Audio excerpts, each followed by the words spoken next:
pela tua energia. Eu acho que a tua energia é uma energia de quem realiza. Pessoas que a gente vê movimentando o mundo, tem uma sede de viver, né? São pessoas que movimentam o mundo e fazem com que as outras pessoas se movimentem também, a partir do próprio movimento. A minha leitura sobre a tua pessoa é essa: alguém que realiza, que faz acontecer e que movimenta as outras pessoas através das tuas realizações. Quando eu entrei a primeira vez aqui na travessia, eu falei assim, isso é um sonho, isso podia ser meu. Então a sensação que eu tive é que é a realização de um sonho teu, não há dúvidas de que isso é uma realização. Não vou te perguntar, porque eu tenho certeza que mas que é a realização do sonho de várias outras pessoas. Sim. Mas eu não te conheço, então primeiro eu quero que tu diga, quem é Pedro Gama? Eu acho que essa é a pergunta mais difícil que poderiam me fazer, porque eu já fui muitos. Eu sou professor de formação, fiz letras de língua portuguesa, continuo professor e acho que nunca vou deixar de ser professor. Sim. Mas sempre que me pedem para me apresentar, eu acho que eu tenho uma ordem que conta a minha história. Eu sou primeiro leitor, depois professor e agora livreiro. Ser livreiro é algo absolutamente consequente de tudo aquilo que eu sempre fiz, daquilo que eu faço e continuo fazendo.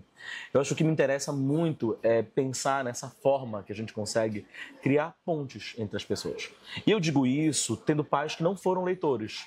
Eu sempre recebo alunos em sala com os pais e tal, e os pais me perguntam, Pedro, como é que eu faço para meu filho ser leitor? E a primeira pergunta que vem à minha cabeça é, mas você é leitor? Da maneira mais errônea possível, porque eu não tive pais leitores. Quem é leitora de verdade é minha avó. E minha avó é essa leitora que, como ela mesma se auto-intitula, ela é piriguete literária. Ela lê de tudo, ela lê de tudo. Minha avó de formação, ela formou em Direito, Letras e Geografia, ela fez 3 cursos superiores, depois ela foi delegada, promotora, auditora, superintendente, ministra da Fazenda, mas ela nunca fez nada na área de letras, mas sempre foi uma grande leitora. E o que é mais interessante ela nunca foi aquela avó que dizia, meu filho, você precisa ler. Ela lia. Ela lia, e aquilo quando você vê alguém lendo é mágico, tem uma energia ao redor daquela pessoa que emana essa sensação de que tem algo muito misterioso acontecendo. Então eu cresci nessa casa, sendo a única criança criado pela avó, sua vovó até meu último fio de cabelo, sendo formado por ela. Então foi ela que me apresentou Clarice Lispector, foi ela que me apresentou Machado de Assis, foi ela que me apresentou Guimarães Rosa, e depois, durante a vida, foi ela que leu Harry Potter junto comigo, foi ela que... E ela te apresentava como? E sabe o que é interessante isso? Eu falo apresentar, passa uma impressão tipo assim, de que ela parava, dizia senta aqui e leia. E não era bem isso. Era tipo, ela estava se embalando na rede dela, e aí estava lendo alguma coisa e dizia, olha que bonito. E no olha que bonito dizia, meu Deus, é bonito mesmo. Eu me lembro de vê-la, dela me mostrando pela primeira vez Felicidade Clandestina, da Clarice Lispector. Foi um negócio arrebatador para a minha vida. Eu tinha uns 13, 14 anos, já tinha interesse em leitura, já li o Harry Potter, já li o Percy Jackson, já li a quadrinho, li muito Turma da Mônica, Capitão Cueca.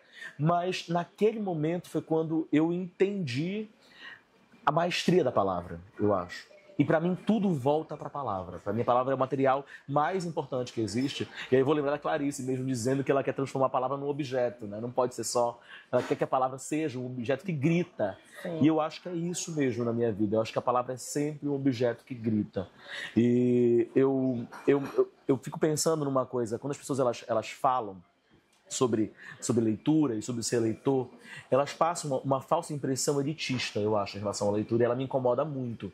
Do tipo, eu sou leitor, eu sou melhor do que você. Eu acho isso completamente errôneo. Na verdade, eu levo em frente uma coisa que minha avó dizia, que livro bom é livro lido.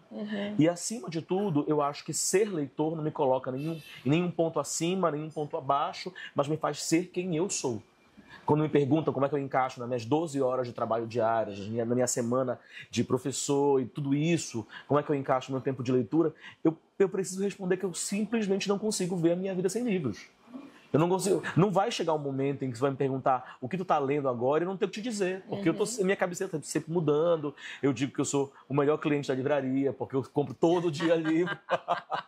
Então, e eu acho que nós livreiros da casa somos um termômetro muito bom para a curadoria, que a gente tem sempre aquilo que nos interessa. Essa era uma pergunta que eu ia te fazer, porque eu sempre senti falta em Belém de livrarias com essa curadoria que existe na Travessia.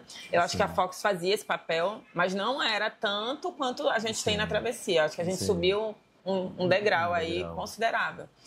E eu leio bastante, mas eu não conseguiria fazer a curadoria que tem aqui. Tipo assim, eu observo as pessoas que leem, divulgam, enfim, mas a curadoria daqui é absurda. Da onde vem? Tipo assim, de experiência mesmo como livreiro ou não? O que é que vem primeiro? Eu acho que vem muito da nossa curiosidade. Sabe uma coisa? O Rui Campos da Travessa, uma vez me disse um negócio que eu achei incrível. Ele falou assim, que ele estava lá na Travessa e tal, aí chegou um cliente, ele estava no chão de loja, aí chegou um cliente e falou assim para ele, Rui, quem que escolhe os livros da livraria? E aí o Rui virou pro cliente e falou, você. Eu acho que esse é o grande norte da Travessia. A gente tem um coordenador de curadoria, mas eu poderia dizer que a nossa curadoria ela é muito conjunta, porque ela reflete os interesses dos livreiros da casa também. A gente vai criando sessões com base naquilo que a gente gosta, que a gente acredita. Mas eu acho que o ponto principal essa é uma livraria feita por leitores. A demanda dos leitores, pelos leitores, prateleira, né? Sem sombra de dúvida. E, por exemplo, às vezes, quando a gente fala de curadoria, eu acho que tem, claro, a gente tem os mapas, a gente tem os levantamentos, tem os números que são dados pelas editoras e pelas instituições, mas não tem nada mais arrebatador do que o nosso interesse. Por exemplo, ano passado, um dos livros que a gente mais vendeu aqui foi um livro que teve um problema seríssimo com o Prêmio Sesc. Foi o livro do Ayrton Souza, que é um autor de Marabá, que ganhou o Prêmio Sesc. Que é maravilhoso esse livro. Maravilhoso. O livro dele é maravilhoso. O livro dele chama Outono de Carne Estranha. Tô atrás dele pra gravar também. Ele já falou que ele topa, só que ele mora em Marabá, né? Mas ele vem agora fazer a defesa da tese dele, uma boa oportunidade. Podem usar o espaço, desde já eu te digo isso, tá? Ótimo. Enfim, e aí o livro do Ayrton, ele esteve no nosso top 10 do ano passado. Sendo que ele foi cancelado em vários lugares por conta de um certo boicote que o próprio prêmio Sesc, aliás, que o presidente do Sesc teve em relação ao livro do Ayrton. Mas é um livro que a gente milita, é um livro que a gente gosta, é um livro que a gente acredita. E ele, a Monique Malcher, estão sempre aí nos nossos top 10 autores. Sobre os livreiros da casa, a gente tem um livreiro que é o Thiago Costa, da casa, que ganhou um prêmio, o prêmio da FCP. Vou gravar com ele também, falei. Isso, ganhou o prêmio da FCP, não foi, Thiago? E publica esse livro que também está no nosso top 10. Então, o nosso top 10 de leitura e aquilo que a gente coloca nas áreas de exposição não necessariamente são os livros que estão nas listas da Veja, nas listas da Amazon. E eu acho que é isso que mostra que o nosso caminho é o caminho certo.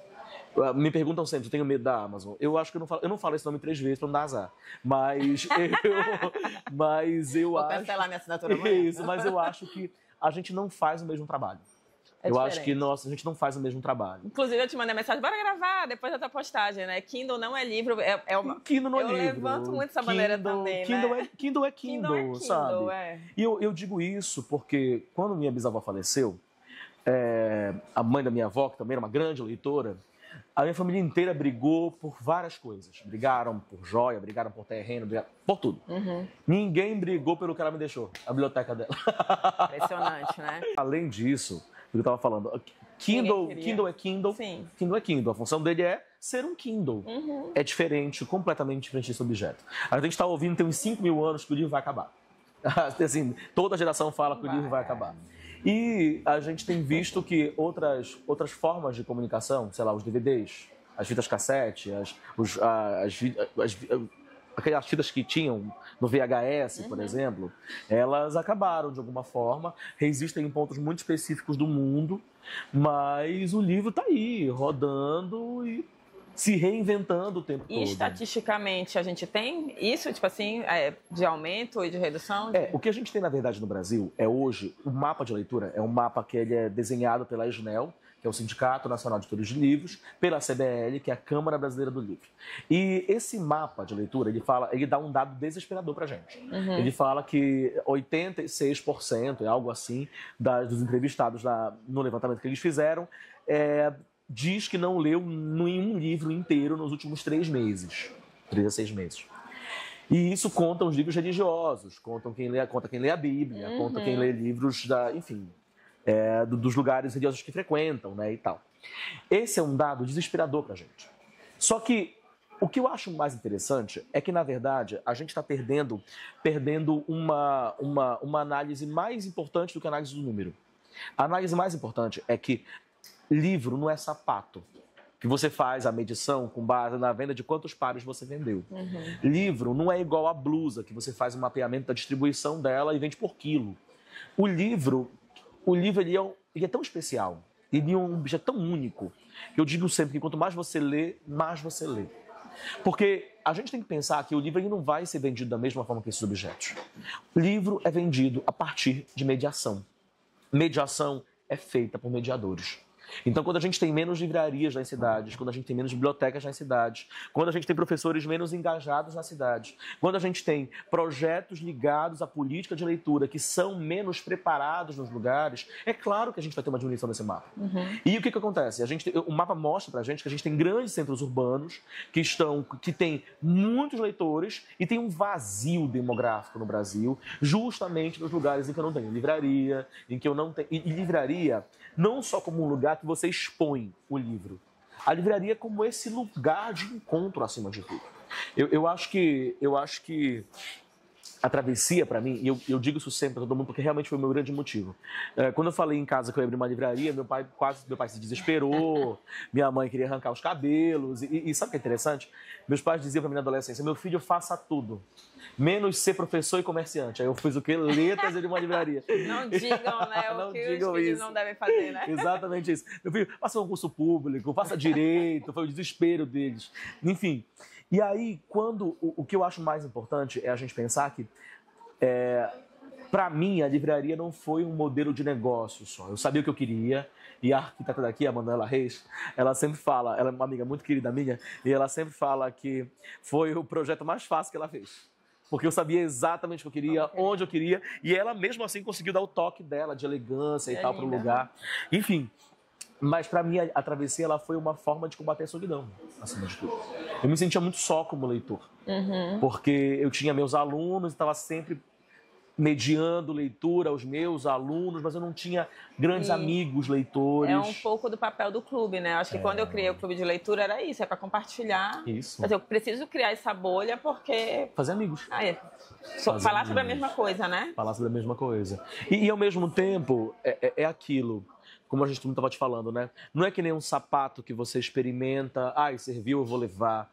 Livro é diferente. Você precisa pegar pela poética do encantamento, como diria o Gaston Bachelard, que é um fenomenólogo francês que eu adoro. Existe a poética do encantamento, existe a poética do espaço, e isso é essencial para a gente viver. Eu estou lendo agora um livro maravilhoso da Michelle Petit, que é uma antropóloga, e ela fala que ela foi numa exposição com um amigo dela em Bogotá, e essa exposição mostrava as louças pré-colombianas, sabe? O que seria uma cumbuquinha, o que seria um parecido com um garfo, parecido com uma colher. E esse amigo dela fala o seguinte para ela, quando ele vê os traços, os desenhos, ele fala: é incrível como para o ser humano nunca bastou ser útil, tem que ter beleza.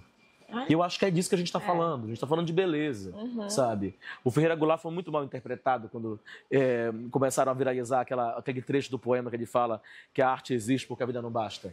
Passou a falsa impressão de que a arte vai pagar tuas contas. No caso, paga as minhas, tá? Mas assim, vai pagar tuas contas, vai resolver tua vida. E na verdade não, é porque ela adiciona a vida à própria vida, sabe? Adiciona formas de existir ao seu existir. Então eu acho que, acima de tudo, mediar a leitura, ter uma livraria, é dizer que a vida não basta. É dizer que só a realidade não dá. É insuficiente. Tem que ter um delírio. Acho que... os livros é sobre isso, né? É impressionante, porque acho que a sede de viver, ela está proporcionalmente ligada ao amor pelos livros. Porque só viver é pouco demais. Assim, não tem o tempo que eu tenho de vida, que eu nem sei quanto é. Assim, não dá para fazer tudo que eu quero, para viver, para sentir tudo que eu quero. Então, os livros, eles trazem, de alguma forma, né, essa diversidade de sentimentos, de lugares, de possibilidades. É isso. Eu acho que por ler, eu vivo mais. Sim. Eu acho também, né? Tenho plena convicção disso. A gente estava falando sobre como que os livros, de alguma forma, eles mudam a rotina, mudam o dia a dia, mudam a maneira de se expressar de aposentados, por exemplo. Sabe? Ou de pessoas que estão enfermas nesse momento, ou de pessoas que vivenciam algum tipo de ciclo depressivo nesse momento. parece que você ganha vocabulário para falar da sua vida. E aí eu vou puxar de novo a sardinha para livros. A Bell Hooks fala genialmente nisso, no Tudo Sobre o Amor, quando ela fala que você precisa colocar o amor em palavras. Você precisa colocar a vida nas palavras, precisa habitar essas palavras. Ela fala que o amor não é sentimento, é ação, né? É ação, o amor é o que o amor faz. E assim, mas eu gosto mais daquele capítulo em que ela fala que a gente tem que estabelecer definições para a nossa vida. Não que elas sejam verdades absolutas, não que você vai dizer isso é o amor para mim e para todos, mas dizer isso para mim é o que eu acho que é o amor. Isso para mim é o que eu acho que é a vida. Ter perspectivas diferentes para poder saber o que é a sua, sabe? É isso não tem como você medir. Quem que é o mesmo depois de ler A Hora da Estrela? Quem que é o mesmo depois de ler Grande Sertão Veredas? Quem que é o mesmo depois de ler os livros, até livros Harry Potter, livros banais. Livros que não necessariamente têm esse apelo, sabe? E aí eu fico pensando nisso, que eu acho também, eu sinto parecido contigo. Eu acho que eu vivo melhor, eu acho que eu vivo mais com a presença dos livros. Lá em casa tá desesperador, né? Cheguei a 5.700 e uns trocados. Pois é, eu vi tua postagem. Aí eu olhei pra minha estante e falei, tá ótimo, tá tudo bem por aqui. Minha ex-namorada dizia que não podia adotar um gato lá pra casa, porque o gato ia cair pra trás de um livro, nunca mais ia achar esse gato, ele ia morrer lá pra trás, enfim, e mais... E aproveitando que tu falaste de Grande Sertão Veredas, o nome da travessia, eu já tinha lido quando tu inauguraste. Sim. E aí, na mesma hora, eu falei assim, é por conta do livro. Então fala aí um pouquinho pra gente por quê. Tu sabes que eu ganhei de presente uma outra história? Eu tava... A travessia é uma homenagem a Grande Sertão Veredas. Grande Sertão Veredas é o livro da minha vida. Para mim, ele é o grande livro, não só da história do Brasil, mas da humanidade. Para mim, e eu já li todos esses grandes clássicos que falam, que são os maiores livros.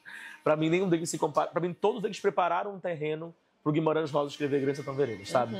E porque, assim, mais do que pensar esse autor, acho que é pensar esse leitor.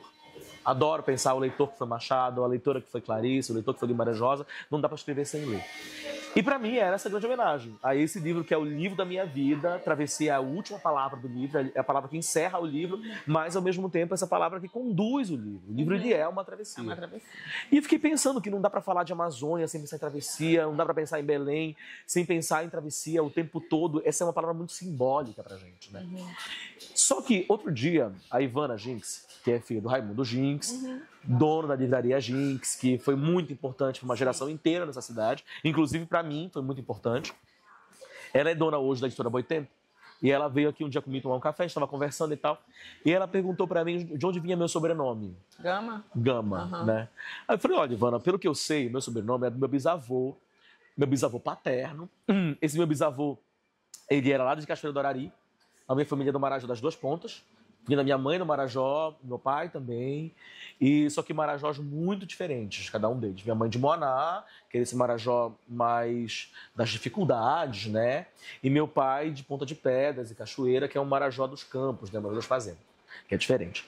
E aí eu falei, ó, meu bisavô, que eu saiba, ele que era o Gama, lá de Cachoeira do Arari, morreu muito antes, morreu quando meu pai era criança, então não o conheci, mas eu ouvi sempre as histórias, que ele era vaqueiro, ele foi perucacheiro, tinha 8 anos de idade, depois virou vaqueiro numa fazenda, e quando ele tinha entre 16 e 18 anos, o dono da fazenda perguntou se ele não queria alugar uma canoa vela para começar a fazer o regatão.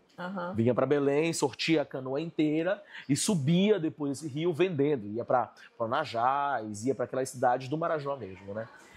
E tudo que a minha família teve e conquistou, que no caso não é muito, mas é nossa educação, acima de tudo, que apesar de ser analfabeto, ele valorizava absolutamente que todos os filhos tivessem estudado e estudassem. Inclusive a minha avó, que é a filha mais velha, é uma coisa muito contraditória para a época, porque outro dia eu estava falando sobre isso, que eu me surpreendi na vida adulta quando eu vi que nem todas as avós tinham curso superior. Aí a minha avó tinha, mas por que minha avó tinha? Porque ela tinha esse pai que ficou em cima dela e queria muito que ela estudasse, né? Uma cabeça muito para frente para aquele tempo. E tudo que a minha família conquistou veio dessa canoa vela, desse cara que tinha essa coragem de atravessar a Baía do Marajó, fizesse chuva, fizesse sol, nessa época de tempestades na Bahia, ou na época de sol e Bahia bonita, canoa sem motor, e que de repente viraram mais 4 canoas, virou mais uma fazenda e tal. E aí ela pegou e falou assim pra mim, então peraí, tu não fizeste a travessia. tu tá continuando a travessia. Que lindo.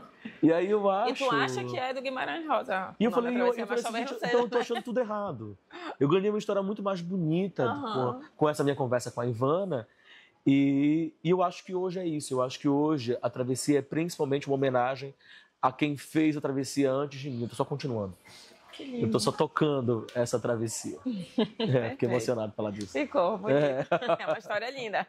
A gente usa alguns caminhos, né, para justificar, né, o que a gente faz, mas quando a gente vai a fundo, a gente descobre que... E tem uma coisa que minha bisavó dizia sempre, que eu acho absoluto: tem coisa que é da gente.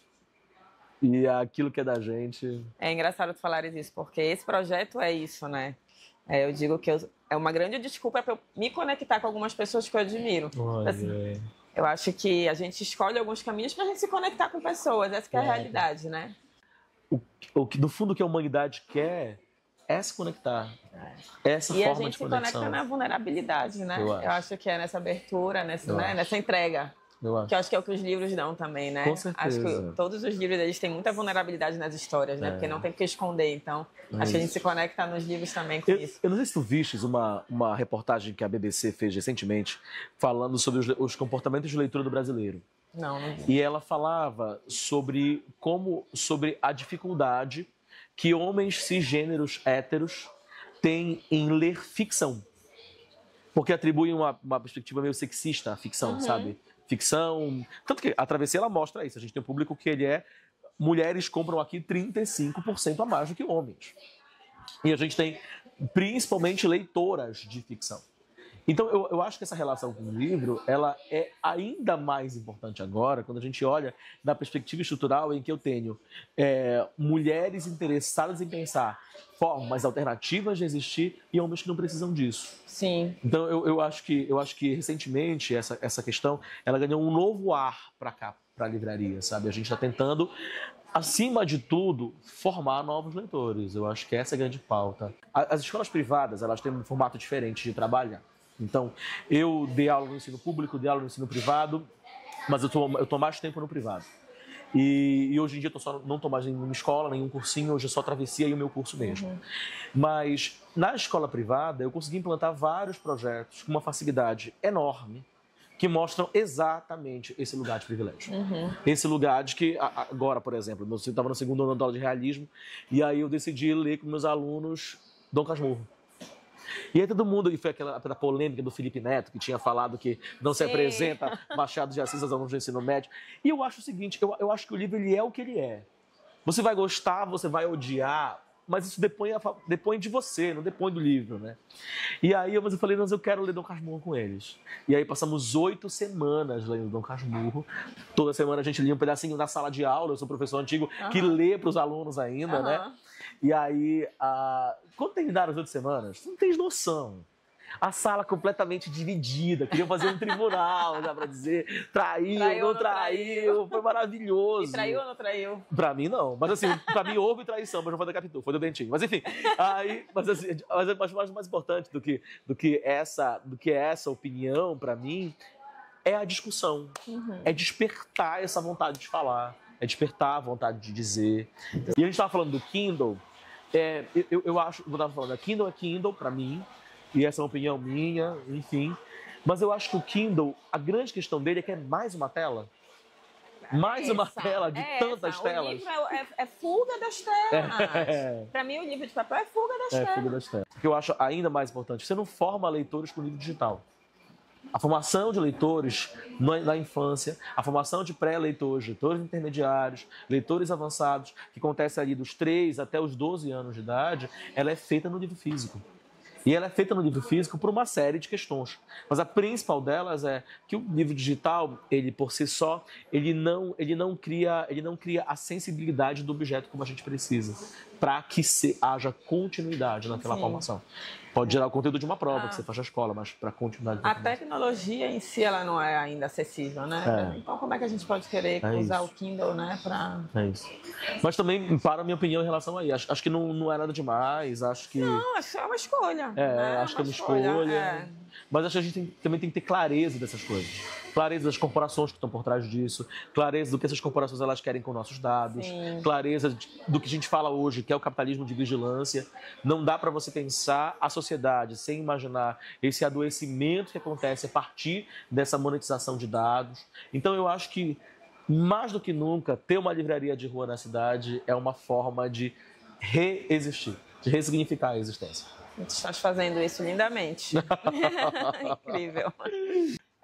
3 livros para quem quer readquirir o hábito da leitura. Sim. Aqueles livros, sabe? Se reencontrar com o livro. Se reencontrar com o livro. Se Me perguntam com demais, eu tenho os meus. Todo mundo que me acompanha sabe quais são. Sim. Mas eu quero saber os teus. Pois é, aqui na livraria a gente recebe muito isso. Gente que quer Bora se... mostrar, Vamos mostrar? 3 livros para se reencontrar com os livros. Eu vou indicar o Oração para Desaparecer. Ai, maravilhoso. Vai ter o filme bem. Agora, né? Isso. Vou indicar... A gente tá sem o Cabeça do Santo, mas eu acho que o Cabeça do Santo até mais do que o... eu vou dedicar o Terra Sonâmbula do Mia Couto. Eu amo muito, muito, muito, muito. Já sei. Não, tá aqui. Maravilhoso. Vai sair um novo daí, vocês viram? Sério? Esse eu não vi Pedro Mairal. ainda. Não, Uma Noite de Sabrina Love. Maravilhoso. Então. Esse livro é o seguinte. É a história, então, de um menino que mora no interior de Buenos Aires. Aliás, desculpa, no interior da Argentina. E aí é aquele livro meio anos 90, que, sabe, eu sou jovem, eu não sei o que era da minha vida, até que ele ganhou um concurso de rádio para passar uma noite com a Sabrina Love, que era a atriz pornô mais famosa da Argentina naquele momento. Ai, que incrível. Então esse menino, ele vai sair dessa cidade que ele morava, lá no interior da Argentina, para tentar chegar em Buenos Aires sem apoio nenhum, sem dinheiro nenhum, para passar essa noite e perder a virgindade com a Sabrina Love. E tudo vai dar errado no caminho, obviamente, porque o ponto mais importante do livro é que não é um livro sobre isso. Final. Não, é um livro sobre primeiras vezes. É um maravilhoso. Ele é o mesmo da Uruguaia? É, o mesmo da Uruguaia. Eu sempre indico a Uruguaia. Foi o que a gente escreveu depois da Uruguaia, que eu amo também. É muito bom pra readquirir o hábito também. Incrível. O outro que eu vou indicar, sem sombra de dúvidas, é o Olhos d'Água da Conceição Evaristo. Conceição, pra mim, ela não é só uma autora, ela é uma grande dama. Pra mim, ela é a grande dama da literatura brasileira, concordo. Sabe? E assim, eu fico emocionado, olha, eu fico arrepiado de lembrar da presença dela, porque estar na presença da Conceição Evaristo é um negócio incomparável e incontornável. Incontornável. Mas me deu uma curiosidade agora. Tu lembra de todos os livros que tu lê? Porque eu não lembro.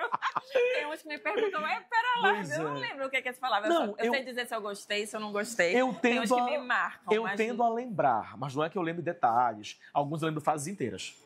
Amor nos Tempos do Cólera, lembro frases inteiras. Grande Sertão Veredas, frases inteiras. 100 Anos de Solidão, frases inteiras. Mas tu relê Clarice. Todos? Eu não sou tanto da releitura. Agora eu comecei a reler. Grande Sertão Veredas eu releio todos os anos. Todo ano, em junho, todo ano eu releio Grande Sertão Veredas, desde que eu li a primeira vez. Então tem 7 anos que eu releio Grande Sertão Veredas todos os anos. E assim, é o livro, e eu releio na época do meu aniversário. Porque Guimarães Rosa e eu nascemos no mesmo dia 28 de junho. E aí é a época em que eu releio Grande Sertão Veredas. É meu ritual de passagem, assim, pro meu próximo ano e tal. Mas enfim, não é que eu lembre de todos, mas eu falo muito sobre livros. E falar sobre eles, isso te ajuda muito a lembrar. Muito a lembrar deles. E, por exemplo, pra mim, Terra Sonâmbula, me lembro trechos, não são as histórias que emocionam, são as almas que elas contêm. Mas eu amo, mas pra mim, Fernando Pessoa é o poeta da minha vida. Álvaro de Campos é o meu heterônimo. Trago no meu coração, como num cofre que não se pode fechar de tão cheio, todos os lugares de onde estive, todas as paisagens que vi na proa de navios do alto de Tomadilhos,